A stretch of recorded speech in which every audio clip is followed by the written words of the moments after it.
Hi, I'm Deriv'era, and welcome to a new series on this channel about creating homebrew game consoles and computers using modern cheap hardware that wasn't originally intended for these purposes. In other words, no Raspberry Pi. Instead, I'll be using cheap microcontrollers, but not cheap enough to limit myself with 8 bits, and 8 bits MCUs aren't that cheap anyway. The idea is, if you decide to follow the series along, it won't cost you much, maybe the price of a lunch or 2 or 3, depending on your restaurant fanciness preferences. Also, this content created just for fun. I don't want to get into any legal trouble, so I'm saying that it's not a professional advice and I take no responsibility on how you will use the information provided. Take everything with a grain of salt. 5 years ago, I created a game console using a Blue Pill board powered by STM32F103C8T6 microcontroller, which had a whopping 20 kilobytes of RAM and 128 kilobytes of internal storage, overclocked to 128 MHz. Back then, there weren't many budget options besides the Blue Pill. Over the past 5 years, the market has evolved a lot, in the similar way of how Blue Pill affected homebrew and drew users away from the Arduino platform. With the STM32F103C8T6, I was innovative and wrote a custom linker with my own executable format that allowed to load programs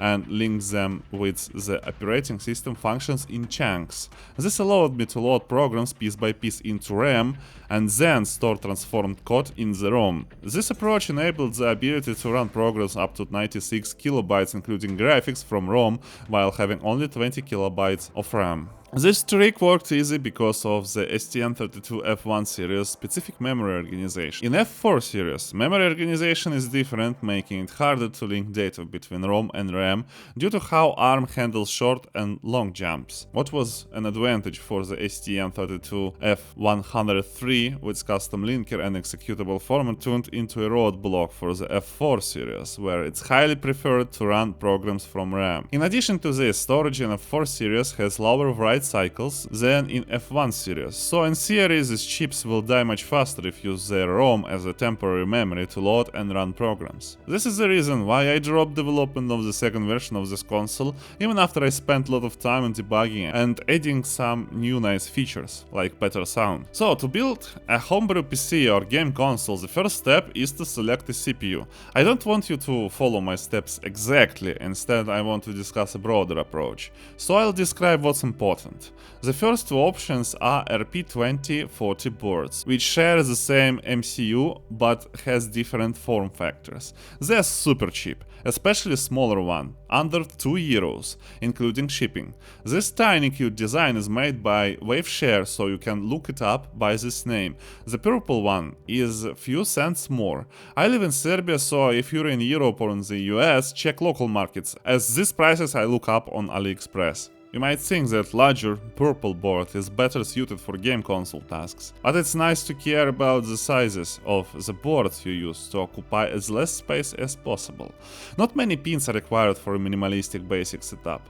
My goal is to keep the device relatively compact and avoid anything bulky. This chip has dual ARM Cortex M0 cores running at 133 MHz, more than enough for rendering graphics. It has 264 kilobytes of SRAM. That's a lot for such a cheap piece of technology. You can program it and debug via USB. It's good due to no need of spending another $2 for programming device. Usually you need additional boards to install firmware into the chips. There is a single DMA controller. I wish it had two, but we have what we have. DMA allows data to be transferred independently of CPU. It's important because it can send a batch of pixels to the screen while the CPU remains free to do something else. That's an essential feature to achieving high frame rates. My old F1 console was able to achieve 46 FPS this way, better than Last of Us on PS4. It has ADCs, or analog to digital converters.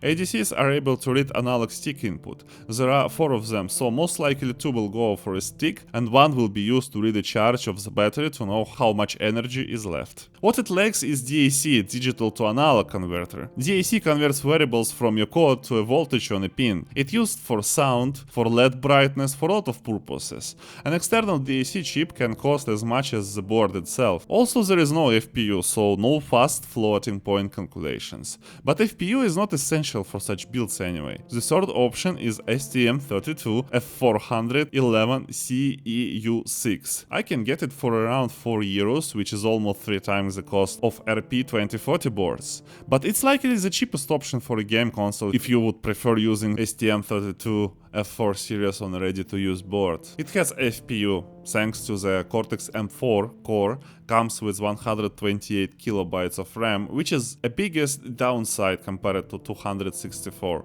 The clock frequency is 100 MHz. It's likely overclockable to around of 160, from my experience. Also, it has 512 kilobytes of flash. The biggest plus of STM32 is my experience with them. I know what to expect from these chips. Also, all of them has at least 2 DMAs. As well, it has SDIO interface, so it will read SD cards faster than RP2040. However, it's not such a big deal simply because programs generally stay within 200 kilobytes. Fourth option is STM32F446 RCT6 from VACT. This board may be harder to find outside of AliExpress, but for me it costs around €5, including shipping. It has 128 kilobytes of RAM, so it's still less than RP2040 sadly, but it includes a DAC, so this board can play sounds without additional chips, only amplifier is needed. Its base clock is 180 MHz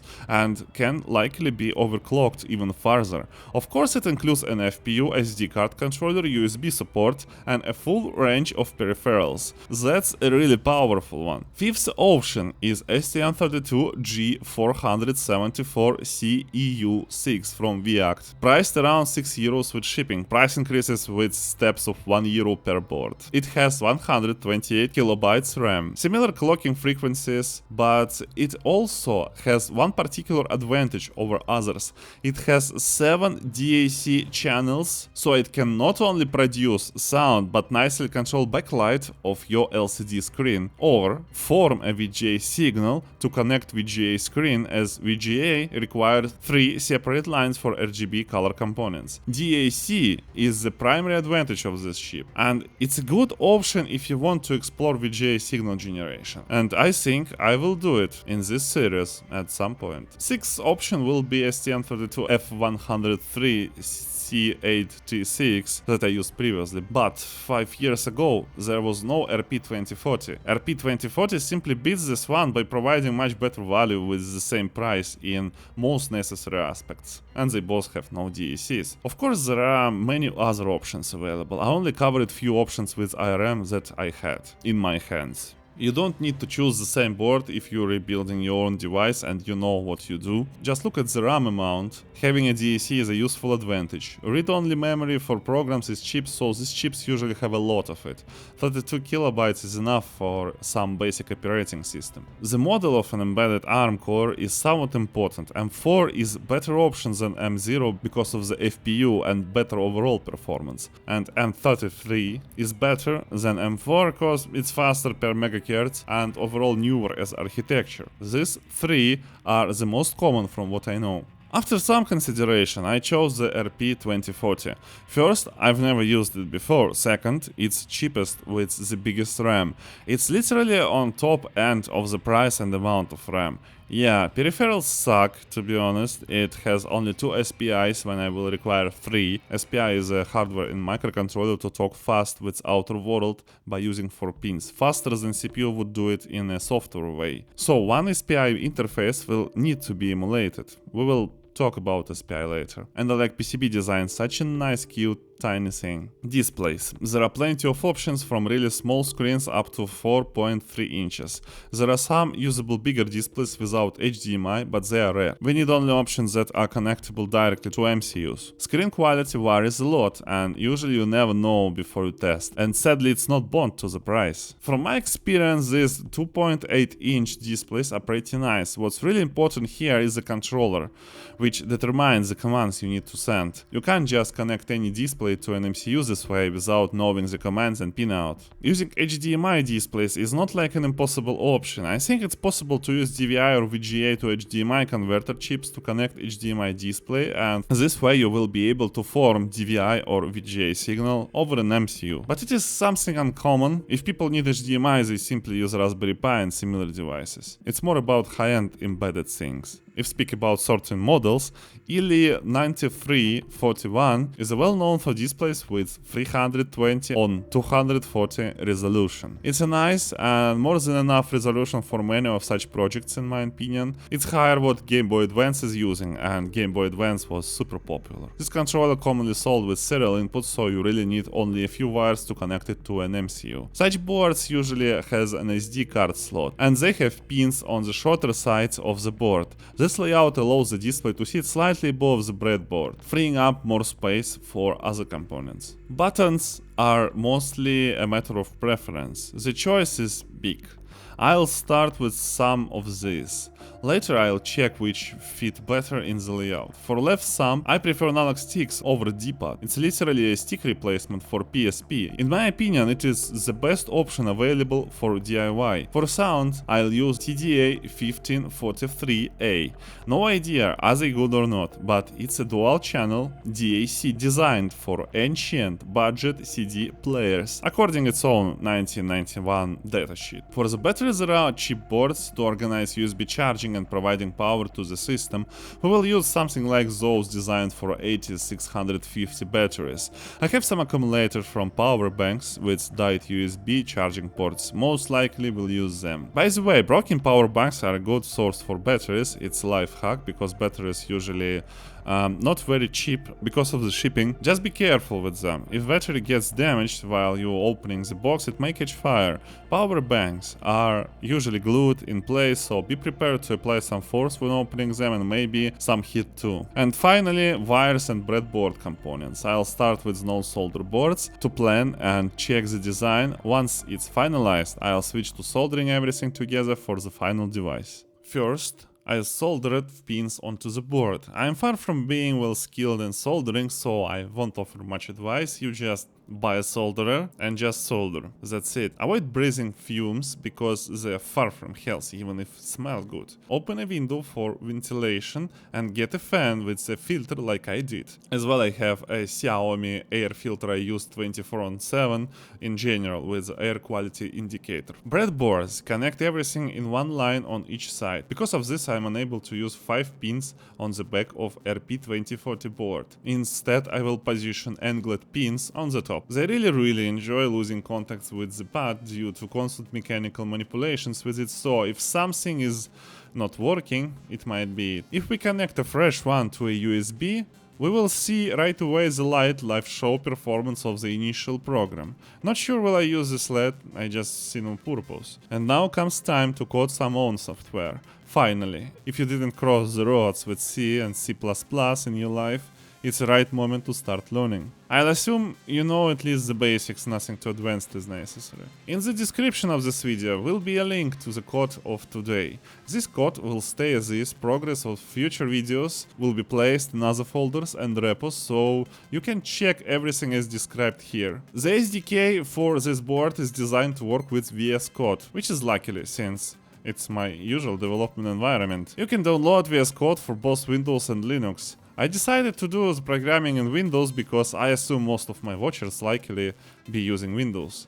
But I have to say, this works much better on Linux. I had issues on Windows due to my username containing an apostrophe, Deriv'era. The SDK is using the home folder to store some of its files, and Windows is unable to deal with this apostrophe properly. Linux has no such issues. Odin, please forbid Windows as default OS. Also, Linux is able somehow to tune proper boot mode over USB. On Windows, I need to switch the boot mode manually with my fingers. Overall, coding for RP2040 feels better on Linux. Just be aware of it. In VS Code, go to Extensions and install Raspberry Pi Pico extension. After installation, you will notice a new button on the left panel with a picture of a circuit. This menu provides options, including the creation of a new C++ project.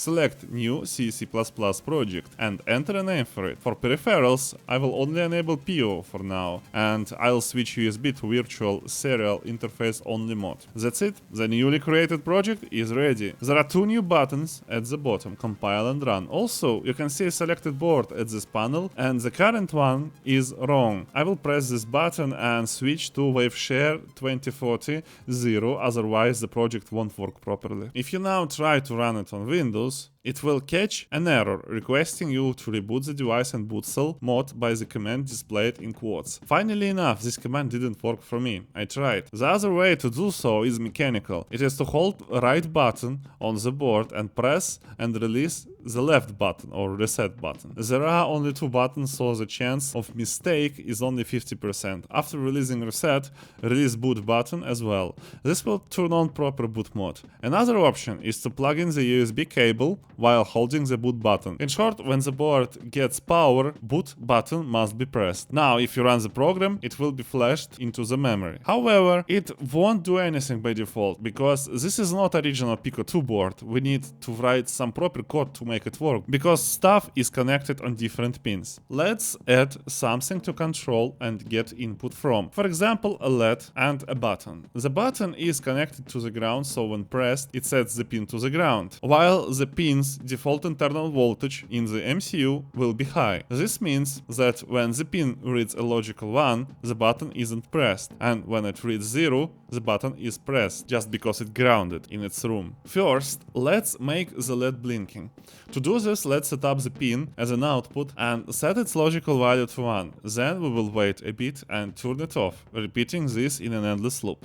That's a basic blink for our Hello World example. Once we compile and run it, our LED starts blinking. RP2040 is quite user-friendly. Learning curve of STM32 is steeper. I think RP2040 was a good choice, at least for the short size of these explanations. Next, let's set up a button pin as an input with a pull-up. It means that internally pin will be connected to the internal power supply, and if nothing drains the power, it will be in logical 1. As long as the pin is connected to the ground through the pressed button, it will represent logical 0. The program will need to track previous state of the button. When the current state differs from the previous one, we will briefly light up the LED. This is how the program looks like while running on the device. I press the button and the LED blinks once. If that felt too simple, let's add a display.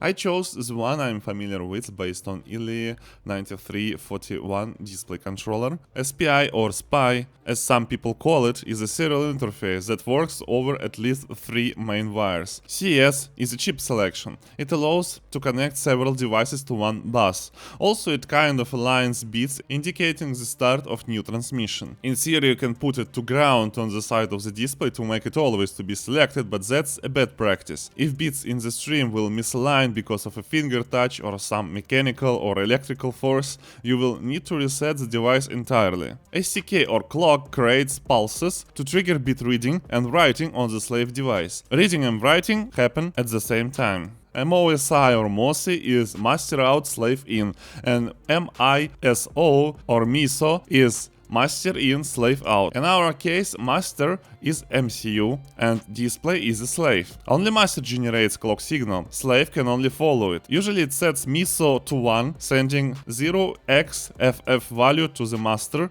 or 8 positive bits in other words, or 255 in decimal. Pinouts, as I shown earlier, are printed on the back side of the display board. I have connected them with pins that I will soon define in the code. For the LED, I have installed 3 150 ohm resistors in chain because I don't have other values with through-hole mount type. I usually solder SMD ones, but for future videos I'll buy more through-hole resistors, I promise. I will start a new project for this one. To define pin numbers and other parameters, I will create a configuration header. First of all, clock speed will be default 133,000 kHz for now. Clock speed for SPI will be the same as clock speed of the CPU, but multiplied by 1000 to get hertz from kilohertz. SCK will be pin 2, MOSI will be pin 3, MICO will be pin 4, LED I will set on pin 0. Technically I can set LED to be constantly connected to the positive voltage, but it will look ugly cause screen needs some time for initialization. Also this way I won't be able to control brightness over PWM as well. PWM is modulation with really fast switching between positive and negative voltage to reduce the brightness without DAC. But when during the modulation the ground times become too long, PWM starts to be noticeable. That's why it is hated in displays. CS will be on pin 1. DC is selection between command and data mode for this display driver. Reset will be 6. Reset can be set always to be 1, but then if something goes wrong with the display, you won't be able to restore its functionality without plugging off the whole board from the power source. So I used quite a lot of pins. Almost the whole left side is occupied now.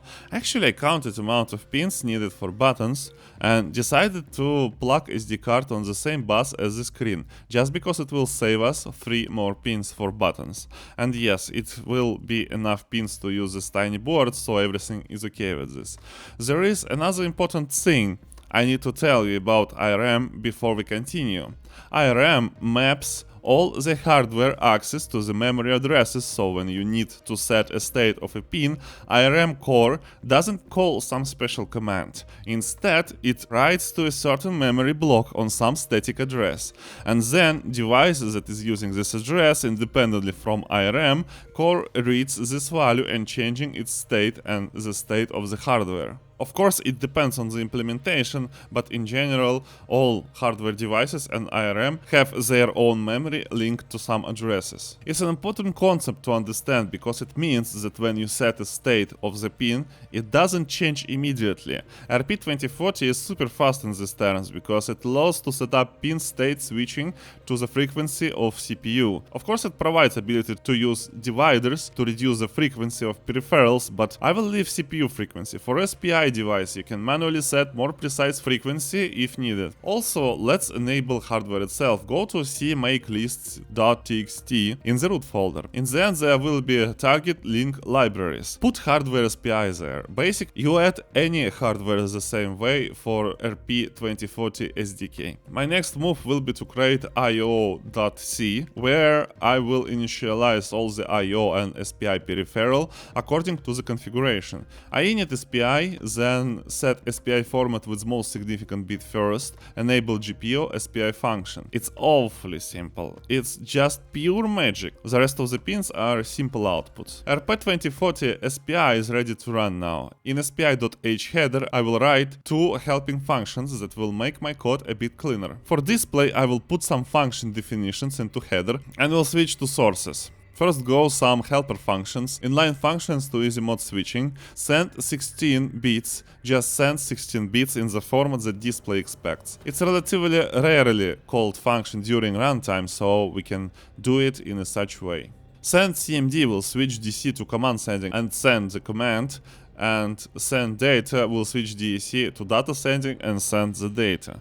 Set call and set page functions set the drawing area of the display. Usually it's full display, but this is controllable. XY is just, well, it's like a talisman. I always defined it and never use. Basically, it prepares display to set a pixel in exact location. Clear function will fill the display with one color. I'm selecting display on SPI line by setting CS20. Then I set page and call to use the full screen. 0x2c is a command for memory writing or drawing to the screen, in other words, in this case. I set DC to 1 for sending data and basically send the same color to fill the screen. Amount of sendings is equal to amount of pixels on the screen. Now I'll need to initialize the display itself. Initialization sequence is a bit boring to fully go through. There are a lot of stuff people just use as constants and it works fine, related to color management and power control.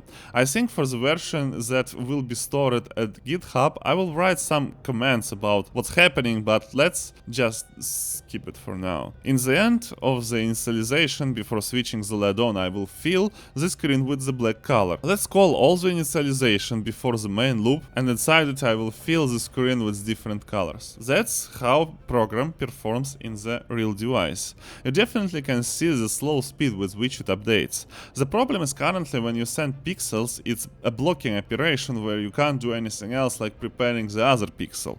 To achieve the maximum performance, pixels should be sent without any delays and in parallel over DMA controller.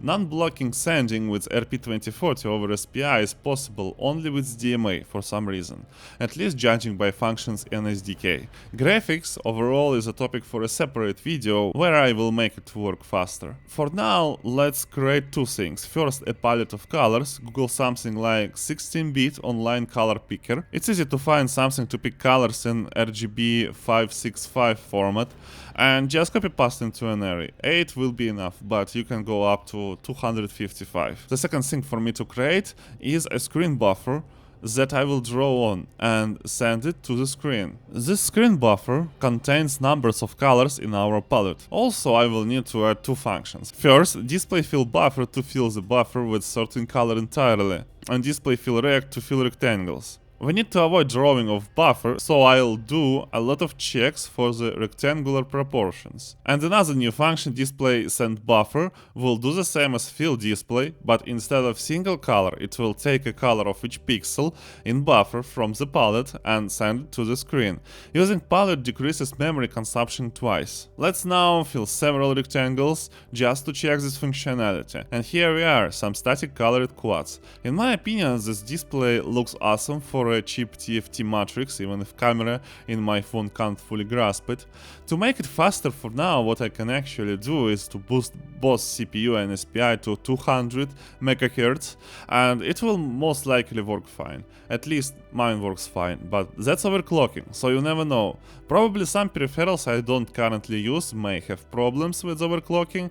Energy consumption will increase, amount of heat produced will increase, and stability in extreme temperatures will drop. So if you live at north and plan to play it at minus 40 degrees outside, just beware. It might be unstable. We have a display and ability to control it. Let's now add an analog stick. So this is a pinout for it, at least for PSP FAT Model 1. What this stick is doing internally is changing the resistance of the output, so by detecting the voltage, MCU is able to calculate the movement on two axes. Easy and clever idea from the 80s. Let's take a brief look on the pinout of RP2040. We will need to connect analog stick axis outputs to ADC 0 and 1, that's pin 26 and 27. If you don't want to struggle as I did assembling this board with PSP stick, you can take a bigger analog stick with the board built for DIY purposes. I just dislike how big they are. First, I will enable ADC in IO.C. 3 lines of code. Reading ADC is simple. MCU needs to select which ADC we are reading. First, with ADC select input 0 or 1 or 3 or 4, and to read the value using ADC read. I will create new file input.c for input purposes. It is common to read the value a few times and to calculate an average. It slightly decreases the noise. To read analog stick input, we will need to calculate a baseline or 0 position or center, because these sticks are far from ideal with different resistances at centers and they don't return to the center properly. So I'll read the baseline every time at the startup of the application. In the main file, I will add variables to store the position of a quad that I will be moving around. To cut off the noise around center position and overall reduce the value, because ADC reads values from 0 to 4096, at least this one, I'll divide it by 128 and multiply it again by 2. It somewhat removes the drift. The sticks have a really big problems with it, to be honest, so the dead zone will be pretty big. It's not a PSP stick issue, I believe. It's a problem of these replicas. And at position that we change, I will display a quad. In addition to this, I will draw the input values itself so we can see them as rectangles. That's how it looks flashed into the MCU. You can see a noise on the rectangles. In theory, you can try adding pull-down resistors on the axis pins. It will slightly move the center value, but since I calculate baseline anyway, it should work well with this code.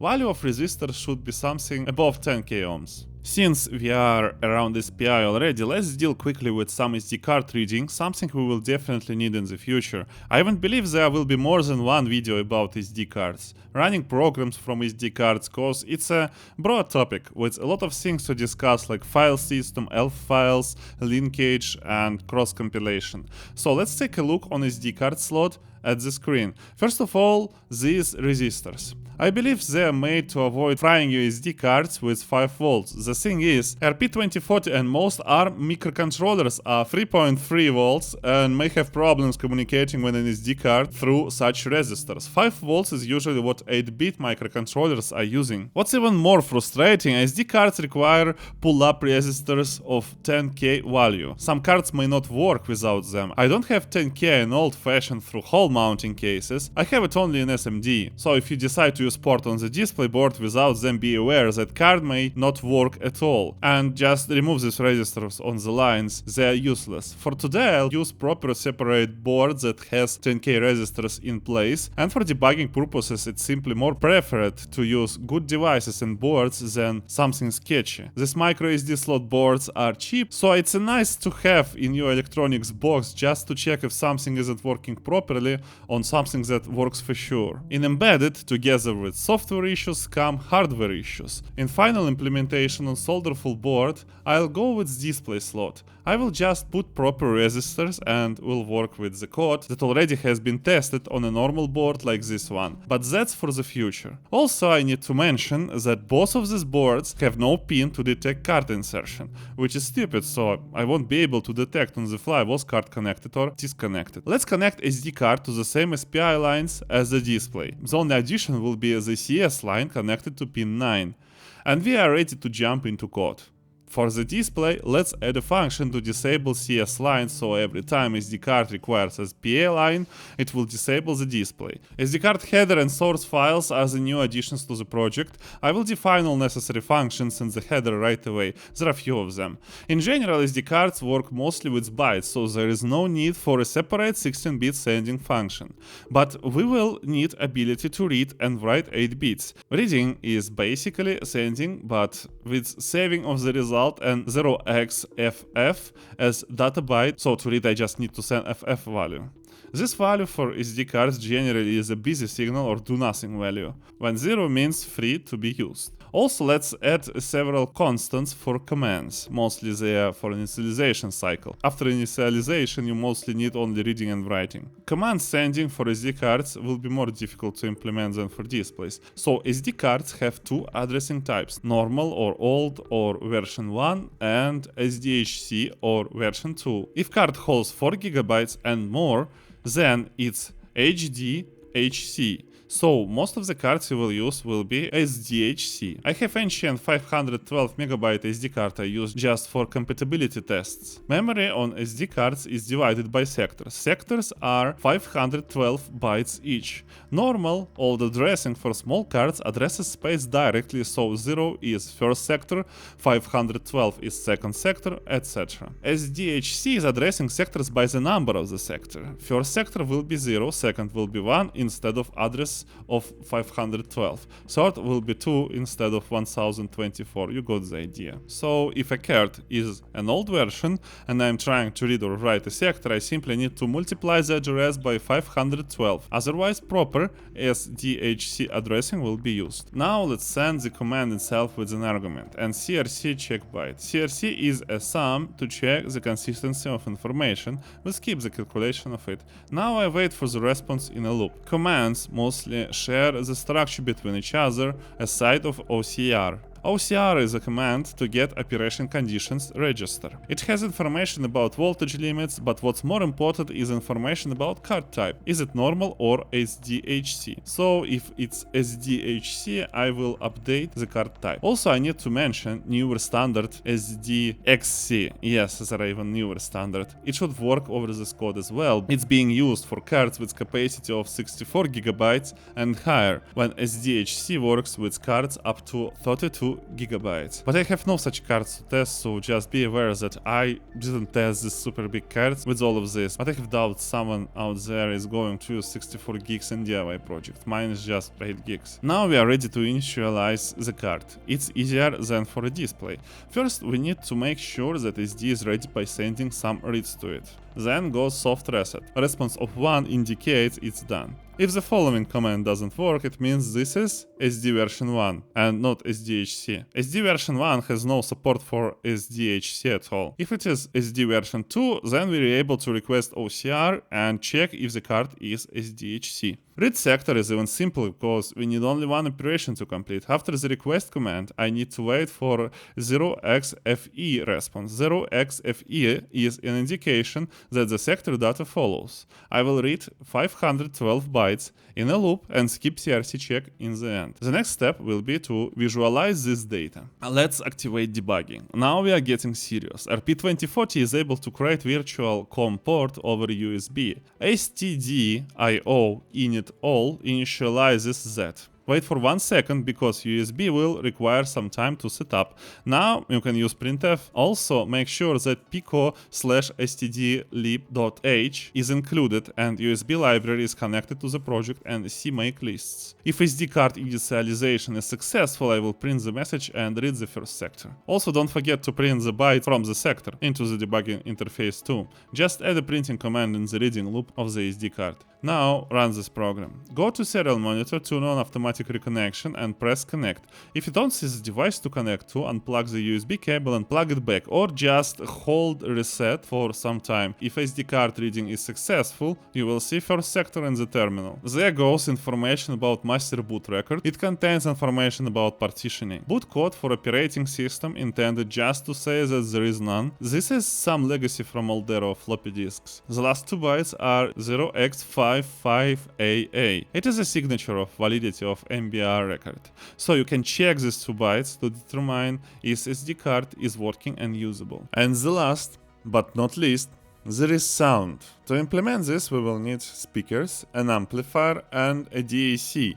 The DAC produces voltage signals, but they are very weak in terms of current. The amplifier will increase both the current and voltage. The speakers will vibrate the air around us, allowing us to hear the sound.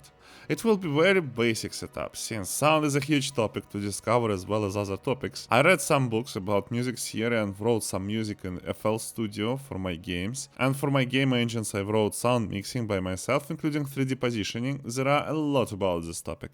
I will be using TDA 1543A. It is a 30 years old chip made for cheap electronics, so don't expect much, but I like the idea of assembling of a very cheap device. Simply to say, make your own game console just for $10. This strikes better than $15. And better not to mention the price of my equipment, even if it's very basic, minimum for maximum comfort. So devices of a price of a lunch in a good restaurant, to put it simple, at least by Serbian prices. So this chip should work fine with 3.3 volts. It supports 5 volts as well, according to the datasheet. This is a picture of pinout. It has some weird I2S, but as I understood from forums, slightly different from standard I2S. It will require manual switching of channels on WS line. That's what really kills the ability to use SPI, even if SPI theoretically can improve performance, since it's a serial clock bit banging. But for RP2040 there are better solutions anyway. Still, the easiest option to make it work is to stop some interrupt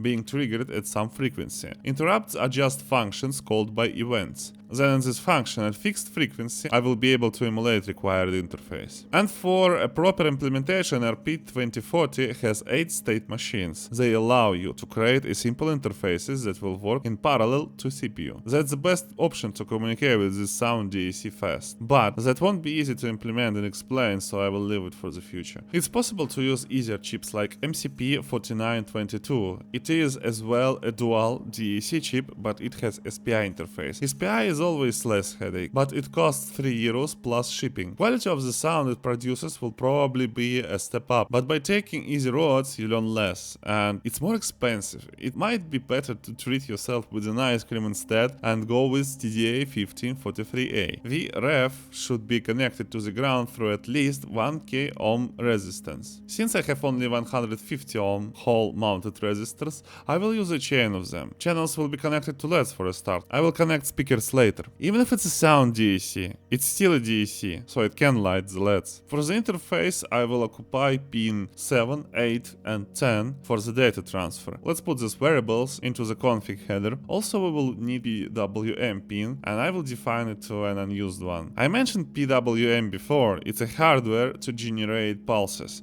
As well, it's able to trigger a function at some frequency. I will init these outputs in io.c. Also, I will add PWM hardware declaration to CMake list because it's a hardware. Next, I will create sound header and source files. Header will define only two functions: set sound output. Set output sets a value on a DAC. In the initialization function, I will basically set up PWM and start. I take clock of the CPU and divide it by target frequency. The result will be amount of clocks between calls to interrupt. That's what I will use to set up PWM. I think other functions are self-explanatory or just needed.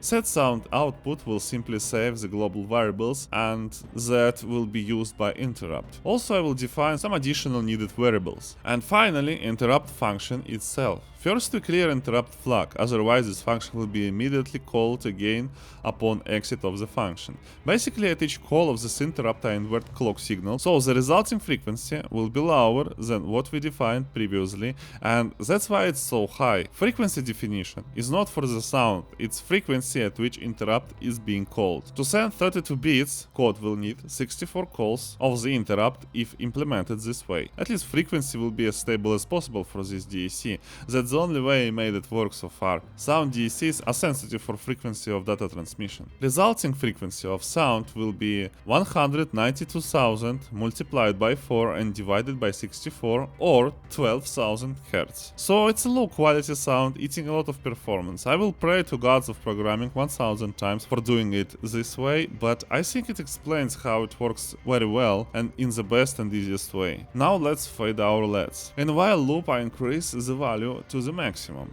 of signed short int and then back to minimum value. So it's a ping-pong value change. This DAC requires signed values, but it's easier to manipulate unsigned values when you send them, so I save unsigned values in sound.c because sound.c functions are just transmitting bits. Let's run this code and observe. You can immediately notice that light is not fading off fully. It happens because it's sound DAC created for cheap sound and specific implementation of it. You need to have some range of value changes to produce a vibration. You don't actually need to reach zero voltage. This low range is what partially makes this DAC so cheap and simple. It relies a lot on quality of an amplifier. First, connect some speakers to the amplifier board and plug the left and right channels into the same lines where plus pins of the LEDs are. Also, connect amplifiers to 3.3 volts and connect to the ground. Probably this amplifier will be louder at 5 volts, but the problem is that USB most likely